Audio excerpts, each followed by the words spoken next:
Adobe Acrobat, your new foundation. Use PDF spaces to generate a presentation. Grab your docs, your permits, your moves. AI levels up your pitch, gets it in a groove. Choose a template with your timeless cool. Come on now, let's flex those tools. Draft, design, deliver, make it sing. AI builds the deck so you can build that thing. Do that, do that, do that with Acrobat. Learn more at adobe.com/do-that-with-acrobat. Instagram teen accounts have automatic protections for what teens see and who can contact them, plus time management tools. And Instagram will continue adding built-in safety features to help create age-appropriate experiences. Learn more about teen accounts and Instagram's ongoing work to protect teens online at instagram.com/teen accounts.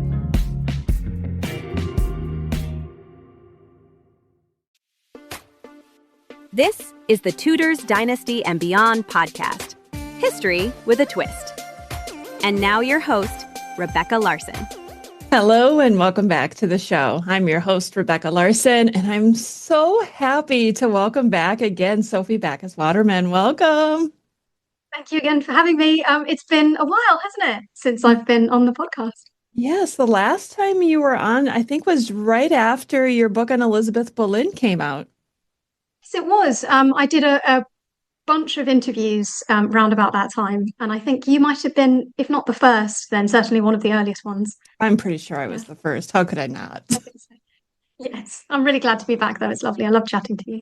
I love it too. And we're going to chat about Elizabeth Boleyn again today. And we're kind of like, I know I did a little series with Sylvia on myths and misconceptions of the Six Wives. And that kind of evolved into this episode, I think, where we can look at some myths and misconceptions on Elizabeth Boleyn. Yes, because I was listening to Sylvia's episodes, and I really enjoyed them. And then it just occurred to me, actually, there are a lot of myths about Elizabeth as well, probably enough to fill an episode. You know, you really wouldn't think, given that we know so little, that there were so many kind of misconceptions about her and her life, but there actually were. So I was able to put together a list of them. And here are some like contemporary ones and some modern ones and some Victorian ones. It's remarkable, actually. Yes. And before we get into them, I just want to tell everyone, if you have not yet picked up her book on Elizabeth Boleyn, it is absolutely fantastic. You definitely need to pick it up. It is, as far as I know, the only biography on Elizabeth Boleyn that there is, right? It is, yes. So she turns up rather, in kind of ensemble books. So obviously you've got Elizabeth Norton's The Boleyn Women, which was greatly helpful to me kind of in the early days of researching my book. But it is the only, so I'm very careful about how I word it. It is the first solo narrative biography of Elizabeth Boleyn's life. Perfect. And if you love Anne Boleyn, if you love the Boleyn family, I highly recommend you pick up her book. I'll put an image of it up on the screen so everybody can see it who's watching the video. Make sure you get out and get this. So let's start. Obviously, we're talking about Elizabeth Boleyn, and one of the things that I guess I didn't know, one of the myths was circulating about her death. And I guess I didn't even know anything about this. So I'm kind of excited that you brought this one up to me, because I'd love to hear about this myth about her dying in 1512. Yeah, so this is a Victorian one. And if the lighting on my face has changed, I've opened my notes for anyone watching the video. But this is a really, really weird myth that sort of begins in the 19th century. So it's often attributed to Agnes Strickland, her book, The Lives of the Queens of England. I think it's volume 4 in 1852. But it actually began a bit earlier. So there is a remarkable piece of scholarship by Henry Howard, and it is a very long Victorian title, as these things often do. Indication of memorials, monuments, paintings, and engravings of the persons of the Howard family, which he published in 1834. And it's him who began the myth that Elizabeth died in 1512. I don't really understand how it happened, but he got mixed up between Elizabeth and her sister Muriel, who does die in December 1512. And he just states it. He's got, the book is, it's a physically huge, I've seen, the 19th century copies, and it's this huge book, and he's kind of listed all the members of the Howard family, and you've got these wonderful engravings and portraits of them where he could find them, and references to, their marriages and where they died, and if he knew where they were buried. And then Agnes Strickland picks this up. And as I say, she publishes Lives of the Queens of England, 1852. And she cites Henry Howard, and she adds to the myth a little bit. And I've got a quote from Agnes Strickland here, where she adds to the myth that Thomas Boleyn remarried. So I'll read it if you'd like. It's a bit long. It's just a short paragraph. Yes, please do. The first misfortune that befell Anne was the death of her mother, Lady Boleyn, who died in the year 1512 of puerperal fever. And then she goes on to state, Sir Thomas Boleyn married again. At what period of his life we have no record, but it is certain that Anne's stepmother was a Norfolk woman of humble origin. So it's Agnes Strickland that claims that she died in 1512 and then invents a stepmother for Anne in order to presumably make sense of later references to Lady Boleyn at court, and to, when Anne's in the Tower, she says, "Oh, my mother, thou wilt die with sorrow," in order to make those make sense. The Victorian historians just invent a stepmother. And then it just goes on, it just gets wild. So you've got 1881, S. Hubert Burke. He wrote a book, Historical Portraits of the Tudor Dynasty and the Reformation Period. And he just invents this story completely out of whole cloth. An old tradition passed through Lambeth, describing Lord Wiltshire, newly created, and his pensive-looking little girl visiting the grave of his loved wife and kneeling there in prayer. 100 masses were celebrated by various clerics for the health of her soul. That didn't happen. That's just completely invented. This romantic Victorian idea of Thomas and Anne, where's Mary, by the way, in that scene? Yeah. Visiting Elizabeth's grave at Lambeth. They're sort, you can, because Muriel was buried at St. Mary's Church, which is also where Elizabeth was buried, which was the Howard family chapel, which is, at Lambeth. So you can see where the genesis of the misunderstanding comes from. They've just, mixed up the sisters. But then they invent, as I say, this stepmother for Anne. It's just very interesting how that can spread. It's so bizarre, but it is so Victorian. We always joke about the Victorians and we shake our heads and we go, "Oh, those Victorians." But this is a prime example of taking a misidentified situation and going with it and then adding to it. Absolutely. And I think, in this case, I think that we do judge the Victorians quite harshly a lot of the time for, these misunderstandings. Thanks to the Victorians, we have letters and papers. Where would we be without letters and papers? Where would we be without the kind of gathering of sources, the formation of what we have as the Public Record Office, what was then, now is the National Archives? Where would we be without that? I think they did do a lot of fantastic work. A lot of the myths begin with them, the Tudor myths, but actually they were the first people to really kind of do what we would consider modern Tudor history, with the gathering of these sources and trying to, understand and form these theories. And they were just doing their best. I know that sounds patronizing, but they really were. And sometimes going back to the Victorian work, like the work of James Gardner, is remarkable. They often, because they didn't have the same sorts of secondary sources that we can rely on today, they would often go right back to the manuscripts in a way that some historians don't do so much today. So I feel like it's easy to point and laugh at the Victorians. How could they have thought that Elizabeth Boleyn died in 1512? And on the one hand, how could they? On the other, we see it today with these kinds of repeated myths and misunderstandings, where one person makes a claim. And in this case, Agnes Strickland cited Henry Howard's book, which was, otherwise a very good, well-researched book with wonderful, collection of images of the Howard family and portraits and, engravings of their memorial brasses and things like that. It is a great piece of scholarship. He just got this one thing wrong. And then later historians had to make it make sense. And James Gardner actually fairly early on, I think it was in the 1870s, pointed out that Elizabeth Boleyn did not die in 1512, because he points out there are later references to a Lady Boleyn, and he found a funeral account in the College of Art, which I used for my book as well, which talks about Elizabeth's funeral in 1538. And so he says, this must have been the same woman. So people at the time were questioning this kind of misunderstanding. Certainly James Gardner was, but it still had this weird longevity. I could find it referenced as late as 1974 with Hester or Heather Chapman's book on Anne Boleyn. I can't remember if it's Hester or Heather, the historian in the 70s, stating, that Elizabeth died in 1512.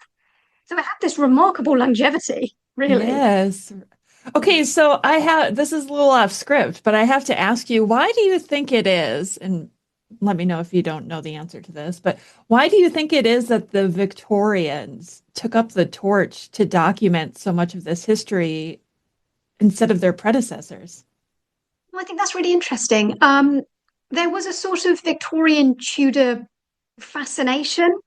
I wonder, and this is completely, off the top of my head, I wonder if there was a sort of imperialism to it and a sort of nationalist approach, this idea of merry old England, this idea that Britain had this amazing history with these colourful characters like Henry VIII and Elizabeth I, Henry's navy, and this idea of kind of the coming out of the dark ages of the medieval period and into what we might recognise as a more enlightened, modern, slightly early modern world. I think that might have had played a part in this fascination, this kind of returning to an earlier time to see themselves in it. Plus, Victoria herself, Queen Victoria loved the Tudors and she loved Anne Boleyn and found that fascinating. So I wonder if that perhaps trickled down in that way. And also, I think that because of the kind of moral way that they told history, the Tudors offer such a lens through which you can sort of tell moral stories, right? You've got Anne Boleyn and the family who reached too high and grasped for something that wasn't theirs and kind of came from this common background. So the Victorian story goes that then fell so far with Anne Boleyn's execution and George's. Then you've got Catherine Howard, who, was a silly, wanton little girl who came a cropper through being immoral. So I think that the stories themselves lent to the kind of Victorian sensibilities, which might have been perhaps why they started, documenting them and forming them together. Yeah. It's very interesting. I think there is a book to be written. I'm not saying I'm the one to do it, but there is a book to be written about the formation of the National Archives and the kind of gathering, the undertaking of gathering of these documents. Yeah. I think that would be fascinating. I want to know more about that. I think there's probably space, and I know Sylvia's mentioned this before, actually, maybe on this podcast.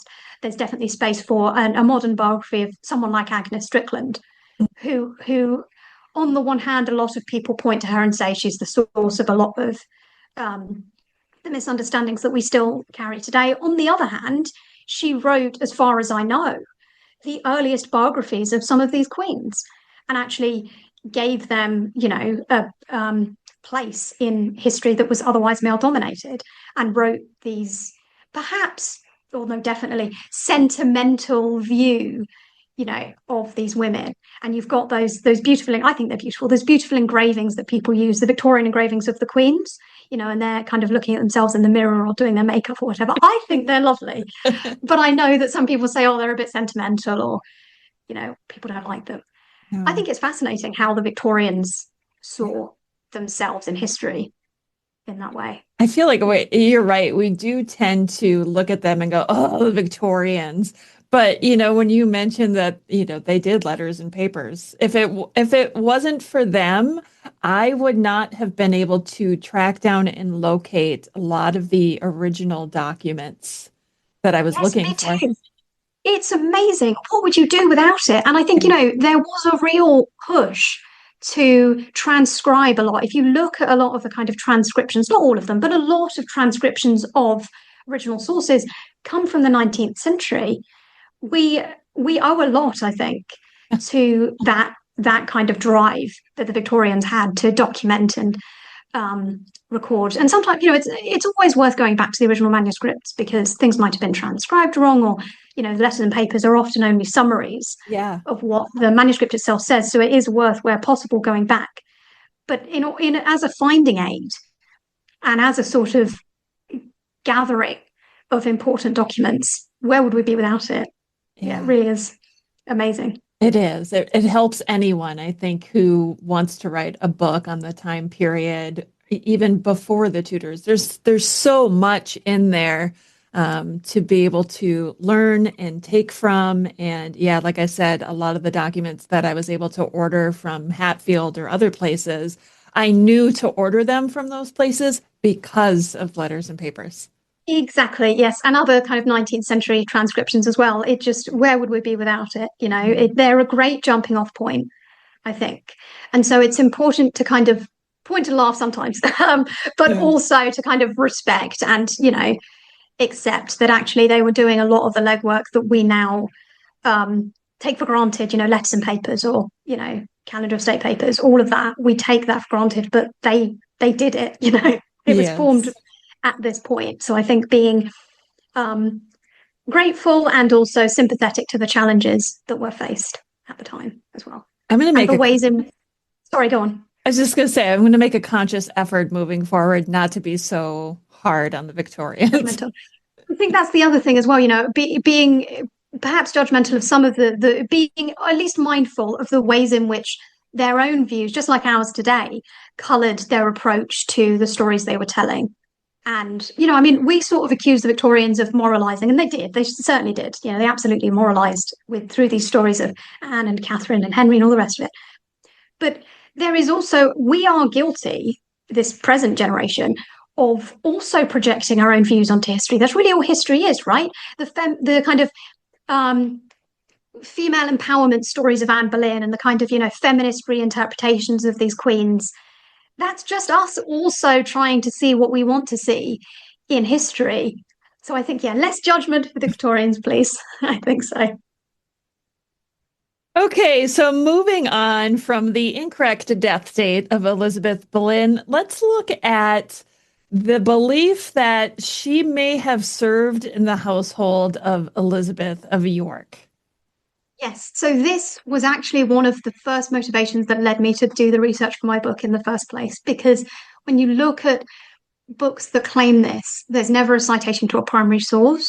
There's always just the claim, and particularly online, but also it has made its way into books, that Elizabeth Boleyn served in the household of Elizabeth of York.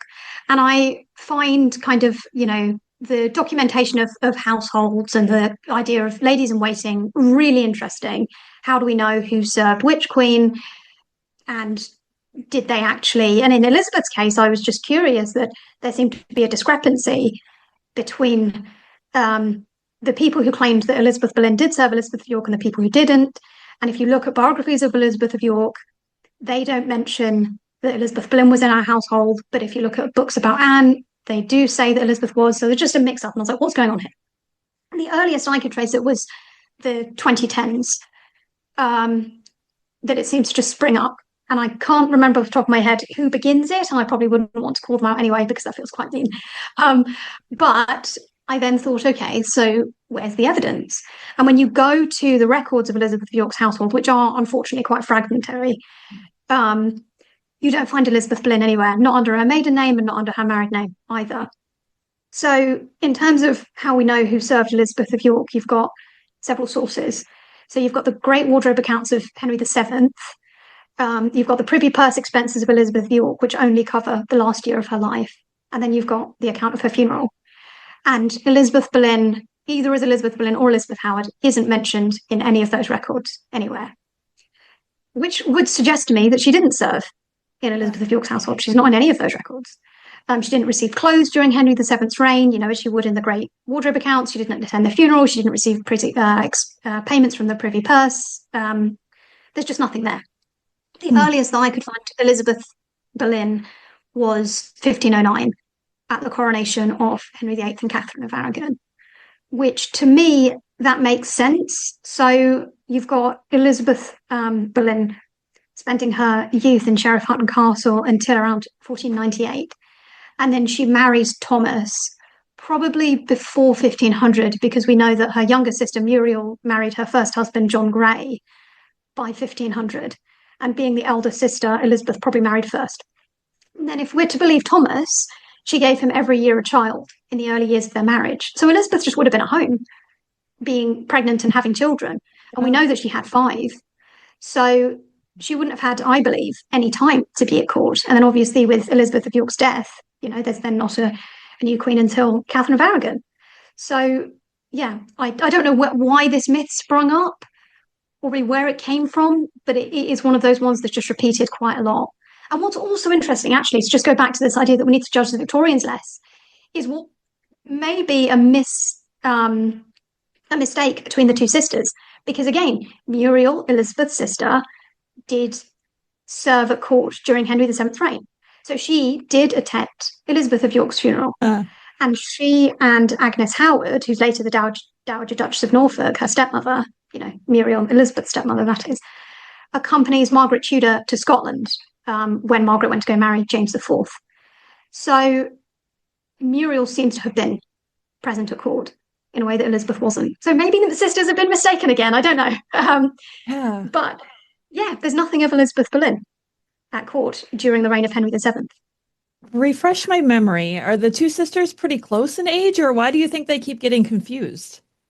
I have no idea. I don't know. I'm speculating that Muriel is the younger and Elizabeth is the elder, just because of the order in which they're sometimes mentioned in documents, or the kind of milestones of their lives. I think that Elizabeth was the elder sister. I don't know why and I don't know how close in age they were either. Yeah, it's interesting that seems to have happened twice. Perhaps, I don't know, I'm just speculating. I don't know why people think that Elizabeth Boleyn was in Elizabeth York household. I saw someone comment, because I wrote a Substack post about this the other day, and someone, I'm sorry, I can't remember who, commented that perhaps people assumed that Elizabeth served in Elizabeth of York's household because Thomas Boleyn was at court during Henry VII's reign. So perhaps the assumption was that Elizabeth was there too, just because Thomas was. Like we know that Thomas attended, for example, the marriage of Arthur and Catherine. We don't know if Elizabeth was there or not. Again, I don't think that she was. Or rather, when it comes to it in the 1530s, when Thomas is talking about it, he doesn't mention that Elizabeth was there. I think she was probably at home. Yeah, it's interesting. I don't know why the sisters keep getting mistaken for each other. The danger of making assumptions when you're talking about history, like you want to make assumptions to fill in the blanks, but this is a perfect example of why you shouldn't make assumptions and you should look for evidence. I mean, it's possible that Elizabeth did attend, various court occasions for important events and that sort of thing.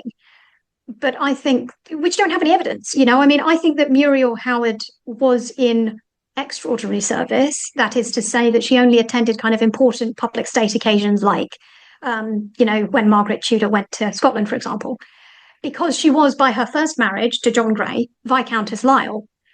So when you look for Muriel in those kinds of records, she is Viscountess Lisle, or Lady Lisle, which, obviously is a title that we later might be more familiar with Honor Grenville being Lady Lisle, but at this time, at this early period, it was Muriel.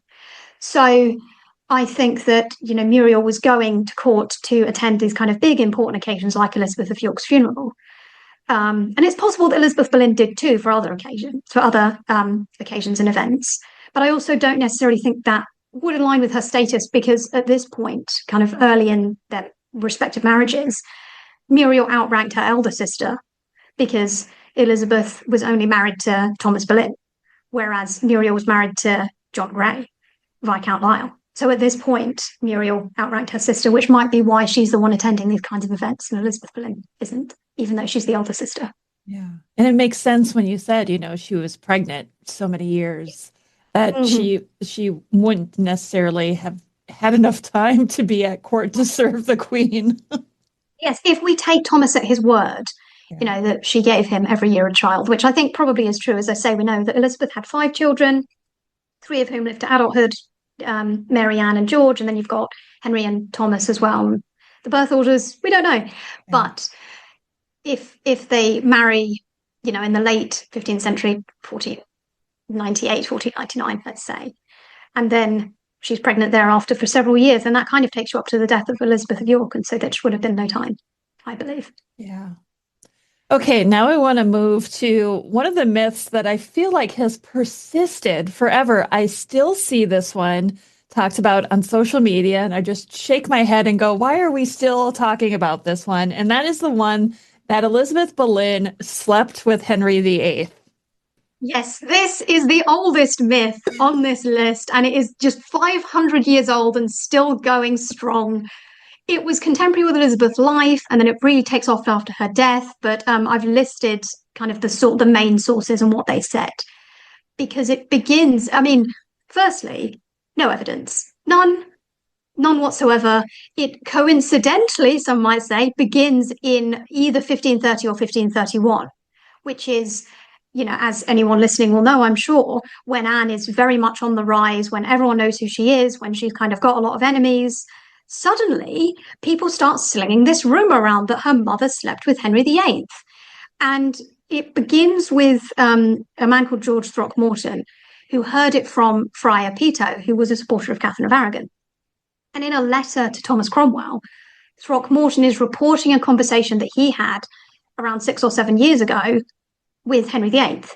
And it's much more convoluted than that. He's reporting a conversation about a conversation, but for the sake of simplicity, he had this conversation with Henry VIII at the time of writing 6 or 7 years ago, which would put us in 1530 or 1531. And his quote is this: "I told your grace that I feared that if ye married Queen Anne, your conscience would be more troubled at length, for it is thought that you meddled with both the mother and the sister."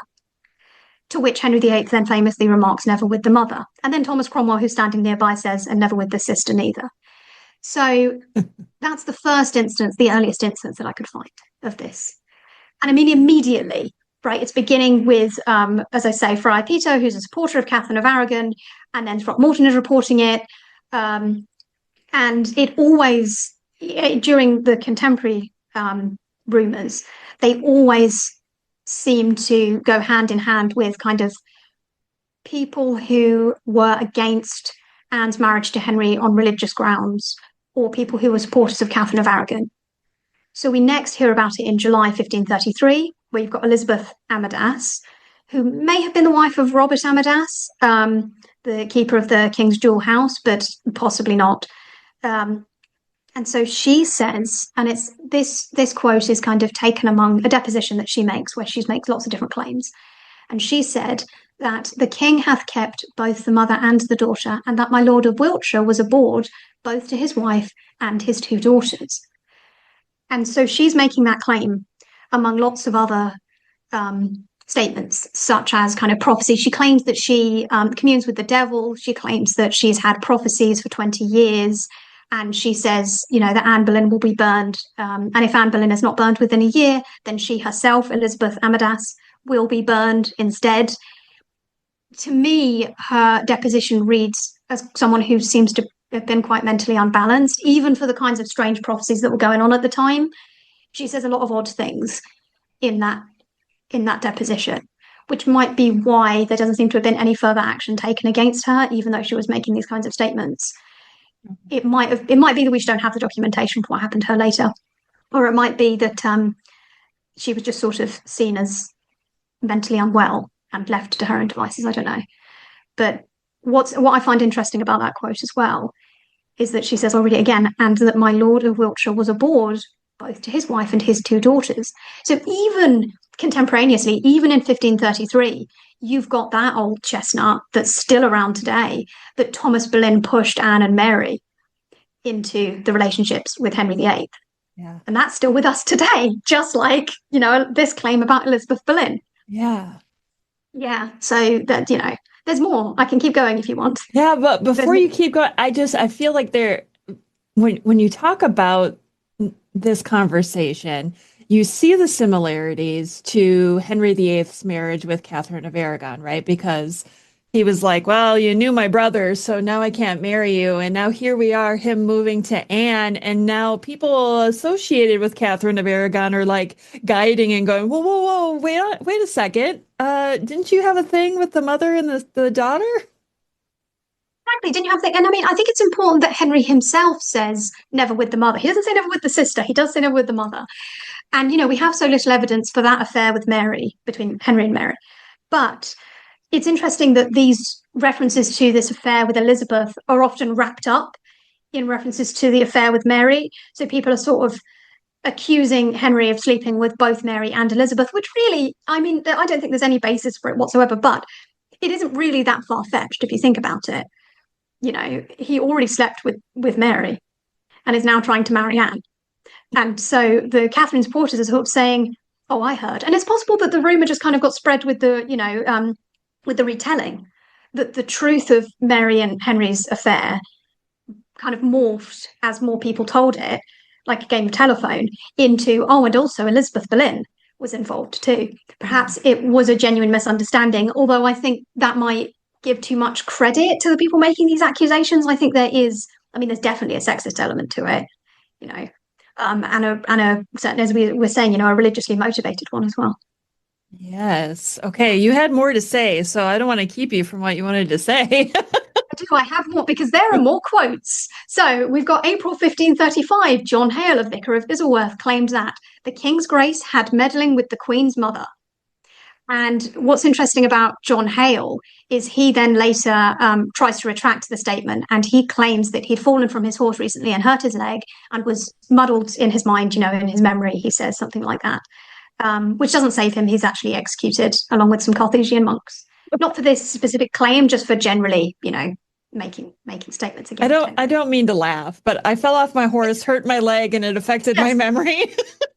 Yes, I'm so sorry that I said what I said. You know, I take it back. I promise. It is quite a funny excuse, but yeah, it doesn't save him. And then you've got June 1535. You've got another priest in Yorkshire this time, called Thomas Jackson, and he says maliciously that the King's Grace should first keep the mother and after the daughter, and now he hath married her, Anne, whom he kept afore, and her mother also. So again, you've got someone religious, and you've got as far flung as Yorkshire. You know, these things seem to be quite widespread. People all over the place are making this claim now. And this one is interesting because it doesn't mention Mary. It says that Henry, you know, the King's Grace should first keep the mother and after the daughter. So unless that second reference to the daughter is to Mary, they seem to just be saying that Henry slept with Elizabeth and then married Anne. And then you've got also in 1535, this one's undated letter, otherwise undated. And this is Henry Long in Somerset writing to Cromwell. And he says that his son-in-law's, a man called John Newborough, his son-in-law's servant, Hugh Holdecroft, had been arrested because he had spoken against the Queen and my lady, her mother, my lady of Wiltshire. And then Holdecroft is arrested for making that statement, and then he's let to bail, and then he runs away. And Henry Long is writing to Cromwell, saying how terrible this is because Holdecroft had been his son-in-law's servant and also his grandfather's servant, and how betrayed they are, essentially, that their servant should speak like this. We don't know specifically what Holdecroft was saying about Elizabeth because the letter doesn't tell us. It just says, you know, that Holdecroft had spoken out against my lady of Wiltshire. But we can imagine that it's probably the same sort of thing that had been going around for years by that point. And I wasn't able to find out what happened to Holdecroft either. He runs away, and I wanted to track down to see if he got, you know, caught or anything, but I couldn't find him, unfortunately. He ran away, went into a witness protection program. He went into hiding, yes. I suppose it would be very easy to disappear at this point, right? Yeah. You just go somewhere else and change your name, you know? Yeah. It'd be very easy to disappear. So it's interesting, you know, that this rumor was contemporaneous to Elizabeth's life. I think that a lot of people, when they talk about it, attribute it to slander. But it was around, as I say, as early as 1531 or 1530. And it was around during Anne's queenship as well. I wish we knew how Elizabeth felt about it, because it must have, I would imagine that she knew, because it seems to me to be widespread enough, and it's being reported to Cromwell, and you've got George Throckmorton, who was at court having conversations with Henry VIII. So these are people who Elizabeth knew, who she was close to. I would imagine that she probably did know that these things were being said. It just must have been incredibly embarrassing and hurtful that these kinds of rumours were going around about her. Yeah, I wish we knew how she felt. It seems like such a dangerous time to be at Tudor court and to be anti-Anne Boleyn, really. Yes, yes, of course, because it's difficult, right? I look at it from Elizabeth's perspective, and I look at it from the Boleyn family perspective, and how hard it must have been. On the other hand, people were frightened with the kind of religious changes that Henry was making, and people were frightened to see him put Catherine aside for Anne, particularly women, and posed a real threat to women. If you think about it, if the king can get rid of his wife, then my husband might be able to get rid of me. So it is a frightening time for a lot of people. And the fact that we know that these statements were being made at all, a lot of them were made in depositions. These people were arrested and deposed, or people were telling on their neighbours. In the case of John Hale, it's actually other local people who are coming to Cromwell and saying these are the things he said. So it was just a very frightening time, to be making these kinds of statements. It's difficult because on the one hand, I'm glad that they were recorded, because otherwise these people would have made these statements and we wouldn't know that these kinds of things were being said. Exactly. On the other hand, the fact they were recorded at all shows the kind of tyranny of the Tudor regime, that people were being deposed and being arrested. In the case of Holdecroft, Hugh Holdecroft, he was arrested for making that statement about Elizabeth, and then he ran away, presumably because he was frightened about what would happen.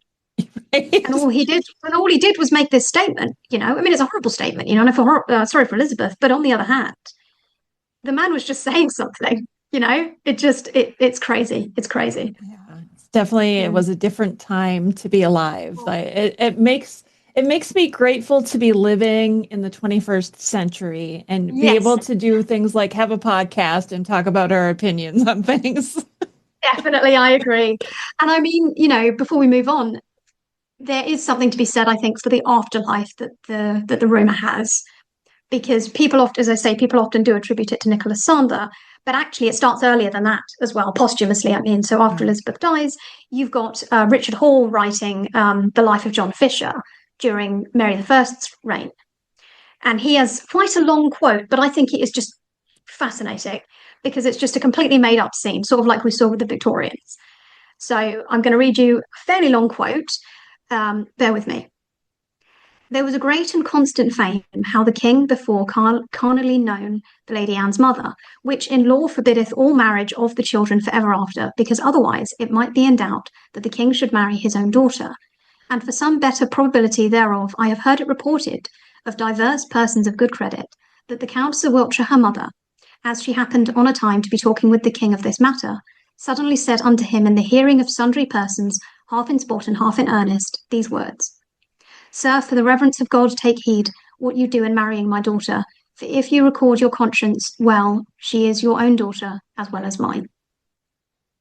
So this Sander thing, this idea that Anne is the daughter of Henry VIII and Elizabeth Boleyn, actually begins with Richard Hall, not Nicholas Sander. And then Sander picks it up later in 1585 with his publication of The Rise and Growth of Anglican Schism.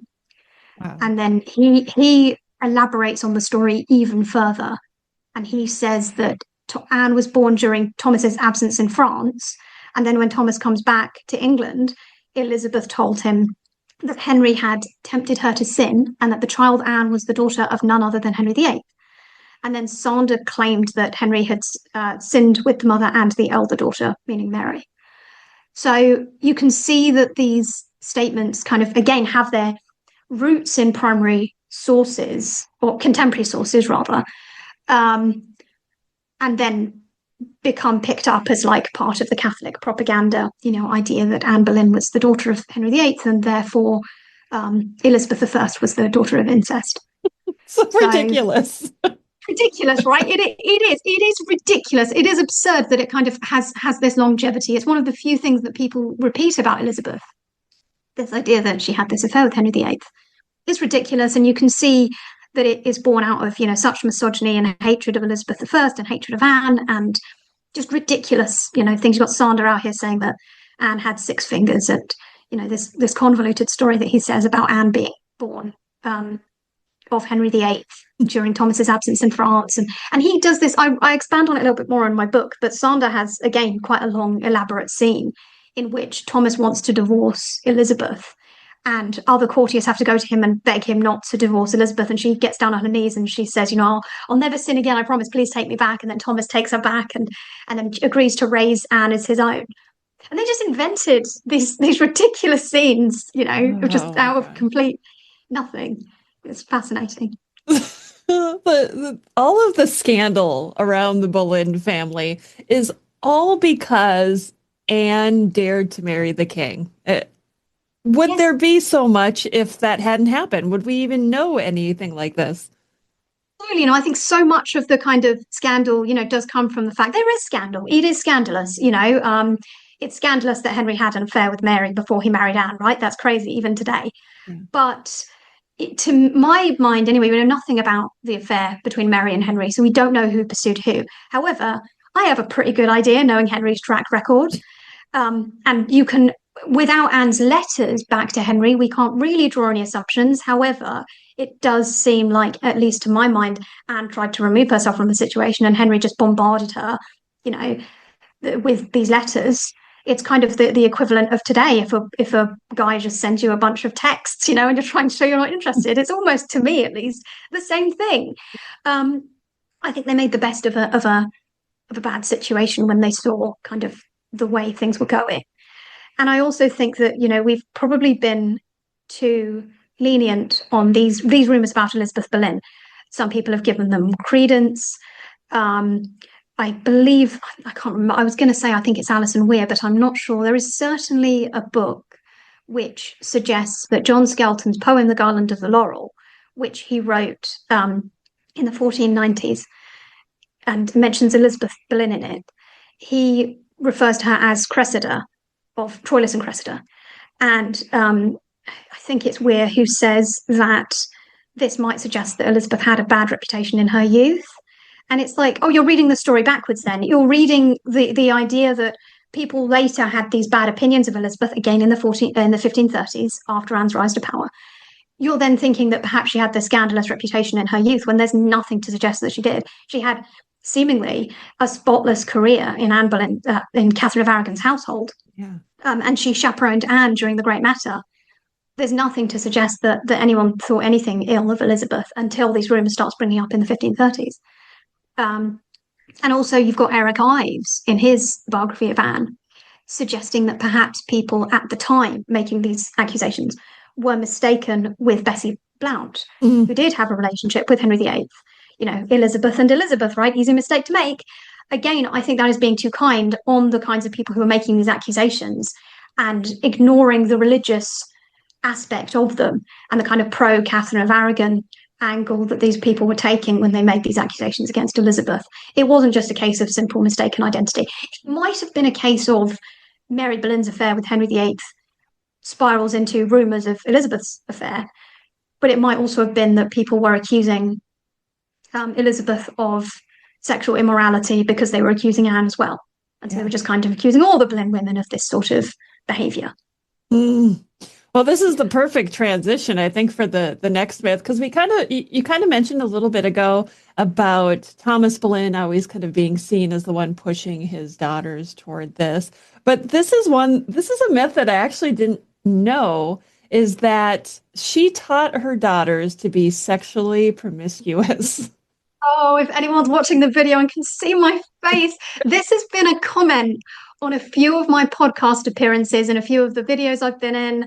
These commenters I was going to use a different word there. These commenters will crawl out of the woodwork and say, there's nothing to know about Elizabeth. All she did was teach her daughters how to have sex with men. And it's like, what are you saying? This is where you see, in some ways we shouldn't even bother to discuss it because, it's not really a myth. It's just that kind of sexism prevailing, that kind of idea that begins, as I say, 500 years ago, that all of the Boleyn women are these loose women and that Anne somehow deserved what happened to her, that she led Henry on, that Elizabeth was somehow, a bad woman who taught her daughters. If it's not Thomas, right, pushing Anne and Mary into Henry VIII's bed, a fact, air quotes, for which we have no evidence. In fact, everything suggests to me that Thomas wasn't on board with the marriage until quite late, and neither was Elizabeth. because you've got Henry VIII's love letters, where he mentions briefly that Elizabeth, that it had come up in his conversations with Anne that Elizabeth might chaperone Anne to court. And then Henry says, and I don't have the quote in front of me, something along the lines of, the opinion in which I left you has totally changed, and you shall not come to court either with your mother, if you could, or in any other capacity, something like that. And so it seems to me like that's either Elizabeth advising Anne not to go to court, or it's Anne saying to her mother, I don't want to go to court, even if you chaperone me. So I don't think either Thomas or Elizabeth pushed their children into this relationship with the king, either of them.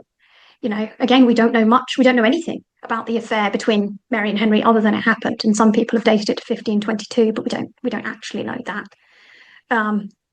So I think that blaming the parents for what happened, which seems to me like Henry just pursued these two women, is just a way to blame someone who's not Henry for what happened. You know, and it's just such sexist nonsense. It makes me so angry. I didn't know that it was a view either. I didn't know that people thought this. I knew that Thomas got blamed for this, but I didn't know that actually apparently also Elizabeth in some circles does too. Ridiculous. No evidence. Rubbish. I don't get it. And I love that you bring up the commenters, because I feel like there's so many trolls out there who just like put these comments out to stir the pot and upset people and see what happens. I think so too, yes. I think there's a kind of engagement, right? They want to start arguments, or they have an opinion, and they just want to tell you, you know, how you're wrong. And it's, yeah. Then you write the book. I'm sorry. Yeah, I was going to say, and all too often the opinions that they have are clearly wrong. Like, and most of the time you want to go, have you read about this subject, or are you just repeating things that you've seen on TV? Yes. Or do you just have like a preconceived notion, you know, about women or Anne and therefore Elizabeth? Yeah. I had no idea that people thought this, and maybe they don't. Maybe that comment, you know, I've seen it a couple of times around, but maybe they just wanted to stir the pot, and I shouldn't have taken it so seriously. It happens. And if you've seen it a couple of times, it's more than likely that there are more people out there who think it as well. So it's good that you're here today to kind of dispel these myths too. Definitely. Okay, so the next one is that she spent time in France when Thomas Boleyn was ambassador. Yeah, so this is one that I've seen in a few videos. Again, it wasn't one that I'd heard of myself until I watched a couple of videos about Elizabeth, and people just say that, you know, she was in France with Thomas. And I was like, she was? That's news to me as her biographer. Because the only evidence that I could find that Elizabeth ever went abroad was for the Fields of the Cloth of Gold in 1520. And she definitely was there. You know, she's in lists of the household. She's under the baronesses. We know that she was there. And that's it. I couldn't find any other evidence. There's no evidence that Elizabeth ever accompanied Thomas on his ambassadorial trips. And we know that she was at court in Catherine of Aragon's household in 1509, 1513, 1514, 1517, 1519, and 1522. And we've got multiple sources that place her there. She's in New Year's gift rolls. She's in table plans for banquets. She was at the christening of Frances Brandon, later the mother of Lady Jane Grey, in 1517.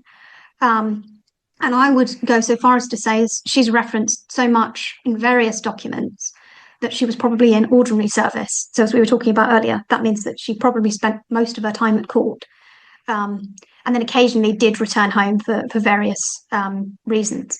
So we also have evidence of her at two manors of Great Holland and High Roding in Essex in 1519 and 1523. So there's all of this evidence that she's in England for all of this time. And in some cases, so there's a banquet at Greenwich in 1517, and she's the only Boleyn family member in attendance there. So there's so much evidence that she is in England for all of that time. And meanwhile, you've got Thomas going back and forth on these ambassadorial trips. And we've got a lot of his dispatches. We've got letters from him, and we've got letters to him during his time as an ambassador in France. And nowhere does he mention or anyone else mention that Elizabeth is with him. So yeah, this just seems to be something that might have come out of perhaps a way to kind of fill in gaps about Elizabeth's life. And people are just assuming that, oh, she must have been with Thomas then because we don't know where she was. When in actual fact, we do. A lot of the time, we do know where she was. And in those gaps where we don't, there's no evidence that she was with Thomas. So I'm just more inclined to think that she probably didn't go on these trips, as I say. No evidence at all. Complete speculation. Okay, thank you for clearing that up. Okay, lastly, and this is one I have to admit I am guilty of myself. I'm just going to put it out there publicly.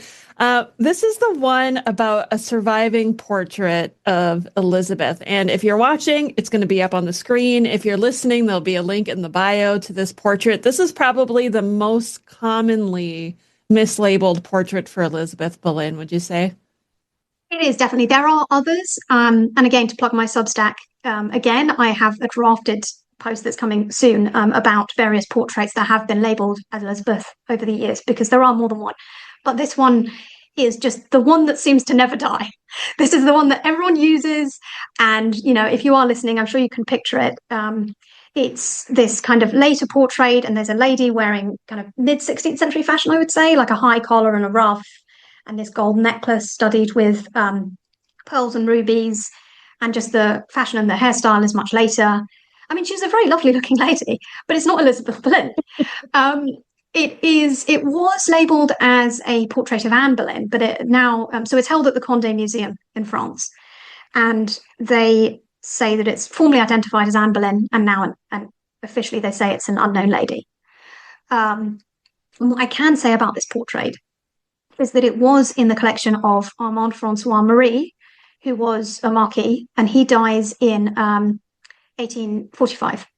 And then it's later donated to Condé Museum in 1939, and it's been there ever since. And I did try to track down where this began, this idea that this portrait is Elizabeth, and I don't know. It's just one of those kind of seemingly internet-born things where someone at some point in some obscure blog somewhere used this portrait to depict Elizabeth, and it's just stuck ever since. When people talk, do post on the anniversary of her death, or they do really post about anything about her, although mostly it seems to come around then, because it's one of the firm dates we have for her. They use this portrait. I don't know why. And I don't know where it comes from. It's not Elizabeth. And I saw I'm so glad we're having this conversation, because I saw someone use this portrait in a blog post, and it was a couple of years old. But they said, this portrait of Elizabeth Boleyn. And then in the comments, someone said, oh, I thought that was, a later portrait of Anne. And then the person who made the post said, no, historians now think it's Elizabeth Boleyn. And I went, no, they don't. I promise you, historians don't think that. No one does.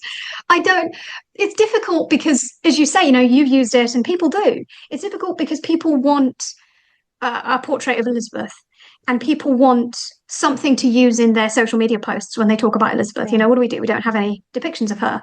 And it's the same for George. There's the Holbein sketch, which is often used to depict George. And there's another one for Thomas, which is probably Thomas Butler, Earl of Ormond. But people use that as well, the guy with kind of the big beard. Yeah. We have contemporary depictions of Thomas, like his memorial brass, that you could use, for example, if you wanted to illustrate a poster about Thomas. It's difficult because we have no depictions of Elizabeth, at least none that survive. There was a portrait in the collection of Henry Howard, and when he dies in 1614, there's an inventory of his possessions taken.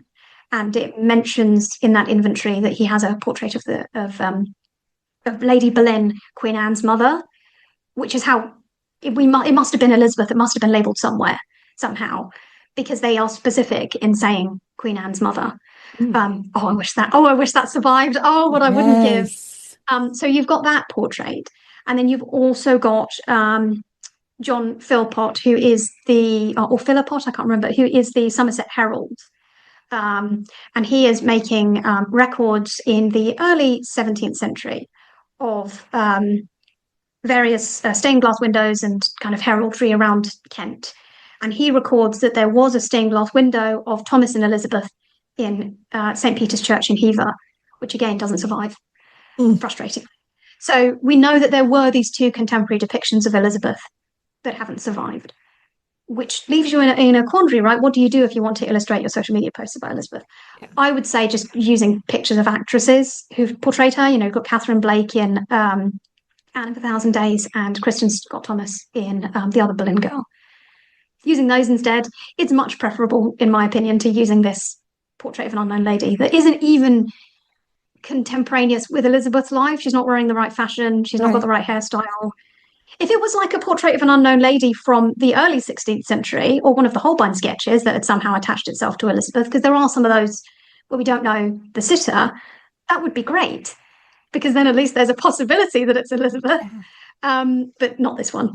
Yeah, this one drives me up the wall. I don't think I or anyone will be able to stop the spread of this portrait. I think it's too deeply ingrained in social media.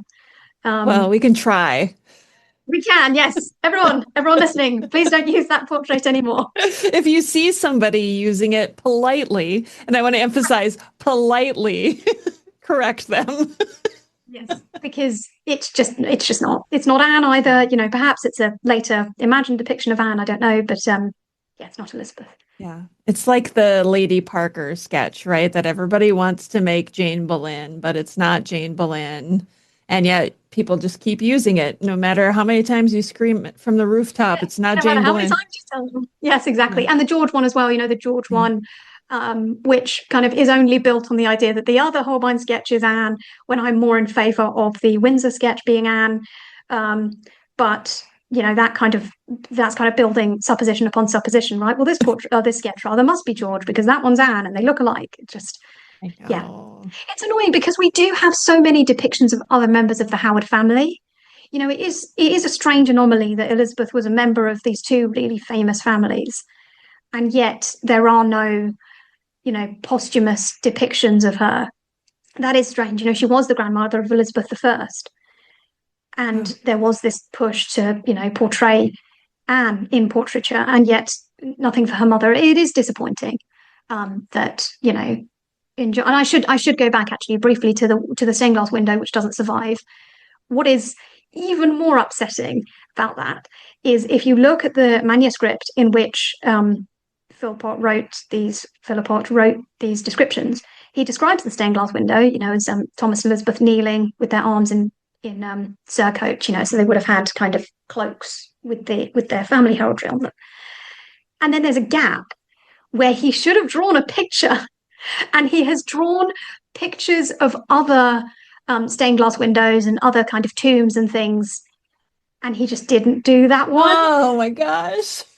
If he'd just drawn it, then at least we would have a drawing of a stained glass window. Yeah. And that one is lovely because it does suggest that Thomas and Elizabeth gave money to St. Peter's Church to be memorialised there in that stained glass window. It's upsetting that he didn't draw it. And I am always on the hunt. I think the fact that, as I say, Henry Howard had this portrait in his collection suggests to me that perhaps it might have survived somewhere. I am always on the lookout for that portrait if we could perhaps trace it. And the part of the reason I put that in the book is because I'm not an art historian. And that's not my forte at all. I just wanted to alert people who are better at that sort of thing that this once existed. And perhaps should anyone want to try and chase it, it was once there. But yeah, I hope there is some hidden contemporary depiction of Elizabeth somewhere. Yeah. But nothing as yet, unfortunately. I'm going to say this, and I know Dr. Emma would be okay if she's listening for me to say this, but you had talked about this portrait before and how you're not an art historian. And I remember Dr. Emma said to me, if you're an art historian or not, it doesn't matter. You are the Elizabeth Boleyn person. There is no one better than you to be able to look for these things. And then if you need help, then you can reach out to an art historian to help with identification. So don't do yourself a disservice. Oh, thank you. That's very nice of you to say so. Yeah, it's something that I haven't let go of. The fact that I didn't even expect going into writing the book that I would find references to this portrait. But what's particularly interesting about that one as well, just to go off about this portrait actually that we knew existed, that was Elizabeth, is that it seems to have been part of a collection of portraits of members of the Howard family. So in the inventory, which is all available online on Google Books, in the inventory, it lists portraits of other members of the Howard family, including like John Norfolk, the first Duke of Norfolk, and kind of other Dukes of Norfolk. I think it says 14 Dukes of Norfolk. I can't remember. Several Dukes of Norfolk are part of this collection as well, and other female members of the Howard family, and also Elizabeth Boleyn.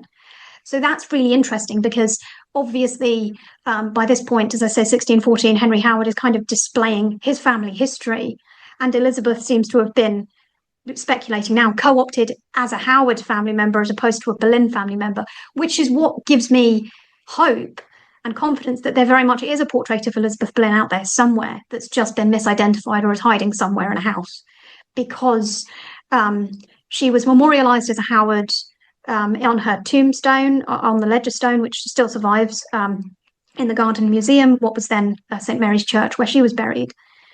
And it says, "Here lieth the Lady Elizabeth Howard." So it seems like, whether that was her choice or another Howard family member's choice, I don't know, but she chose to be buried in the Howard family chapel. So perhaps, her portrait survived within the Howard family, and it's somewhere out there, because a lot of the Howard family were depicted elsewhere. You think about, the countless portraits of, or the countless depictions, should I say, of Thomas Howard, 3rd Duke. We've got portraits of Elizabeth's father, the 2nd Duke. You've got John Howard, 1st Duke. Like there are portraits of the Howard family. And because Elizabeth was a member of that family, more so than a Boleyn, I would be inclined to suggest that it is out there somewhere. Okay, to find it. I'm going to put this out there. I was recently told that the staff at Kensington Palace listens to my show. So this makes, and thank you guys for listening, because that was really flattering to hear that.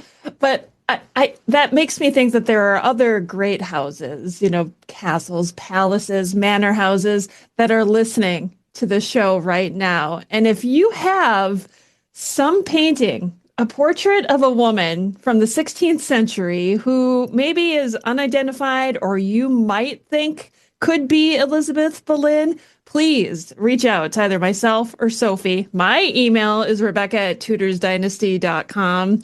If you want to send it to me, I can get it to Sophie. Please, if you have anything out there, help us, because I am just as desperate as Sophie to find this. Yes, I think so. I mean, I don't even think necessarily that it is a contemporary portrait. I mean, perhaps this one in Henry Howard's inventory, and we're speculating wildly now, this wasn't in the book, we're just chatting. The Henry Howard portrait probably was contemporary, I would say. And what's interesting about the inventory is it says Lady Boleyn, Ladie, Boleyn, Bullen. And so it might have been a contemporary portrait, or it might have been a later portrait of Elizabeth. So perhaps, much like you've got later portraits of Mary Boleyn, right? We've got so many copies of the later portraits of Mary Boleyn because her ancestors depicted her in these portraits. I wonder if the same thing did happen with Elizabeth. What's disappointing is we don't, or at least not that I could find, and I have looked, we can't find sort of similar multiple copies of a woman of that kind of wearing the clothes of someone of that rank from that period, unfortunately, which would suggest, like the Mary Boleyn portraits, that they are copies of someone of that status of that time. So I'm wondering if, perhaps the ask to discover a contemporary depiction of Elizabeth is too much, but perhaps there is a later copy or later copies of the portrait that, that we are, as you say, that we aren't aware of, that are hidden away somewhere. Yeah. In some great house. Yeah, it's so difficult, right? And the kind of identifying portraits changes all the time. Portraits are always mislabeled and re-identified and that sort of thing. So yes, there is further work to be done. I believe that probably the best way to locate, at least if it still survives, the Henry Howard portrait would be to track what happened to the contents of his household. And off the top of my head now, I am completely blanking on the name of that house, but it is in my book. And as I say, the inventory is freely available online. And the house was knocked down later in the centuries and rebuilt. And the contents of his house went to a family member, another Howard family member, and I couldn't trace them after that. I don't know what happened to them. That would probably be the best way, I think. to find that portrait. Or maybe, as we say, later coffee. You don't know. We've completely gone off on a tangent I now. know. But, I feel like we need a group. We need to pull together a group of people, meet once a month, and be like, find this portrait. Yes. Yes. what Or did you discover? a portrait. What do you discover exactly? Sometimes that is, but I mean, great history does require, collaboration, right? You look at something like the Missing Princes Project. Now, I don't agree with their conclusions. However, the work of citizen historians and the work of groups of people can accomplish so much more than one individual on their own.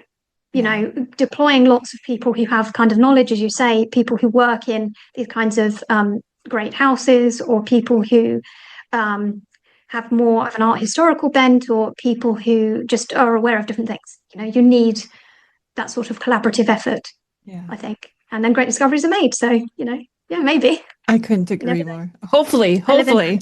And I mean, even when, I realize that we've been talking for a long time now about this, which isn't anything to do with myths, we've just gone off. But when you think about the discovery of Elizabeth Boleyn's ledger stone as well, which was only uncovered in 2015. So that was thought lost. Wow. And that was under some carpet. And then when they did refurbishments in the Garden Museum, it was uncovered and it was just there. And it is, as far as I know, the only surviving ledger stone from what was then the Howard family chapel, which, if you visit the Garden Museum today, is now the cafe, is where the Howard family chapel would have been originally.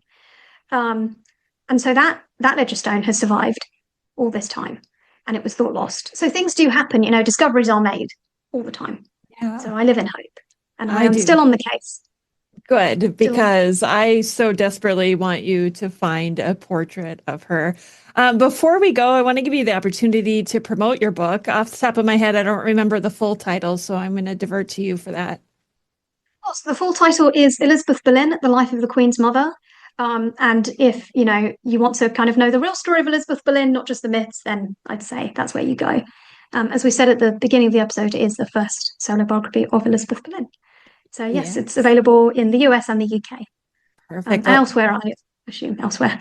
I'll put a link in the show notes for it. And then you talked about your Substack a couple times. So what is the name of your Substack?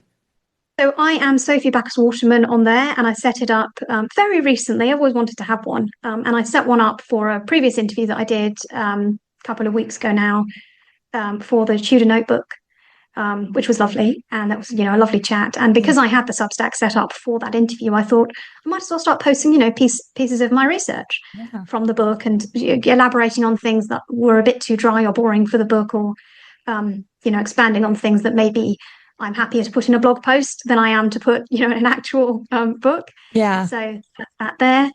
Various social medias as well. I'm on Instagram, Sophie B. Waterman, and Blue Sky with the same name as well. Perfect. I'll put links to all of that in the show notes. Sophie, I cannot thank you enough for coming back today and dispelling some of these myths for us. Thank you so much for having me again. It's always such a pleasure. Thanks for listening to Tudors, Dynasty, and Beyond. If you enjoyed the episode, please take a moment to follow or subscribe wherever you're listening so you never miss a new release. And if you loved it, leave a quick review. It helps more history lovers find the show.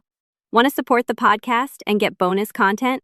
Head to patreon.com/tudorsdynasty. You can also find the link in the show notes of this episode. Join the conversation with Rebecca on social media at Tudors Dynasty. Until next time.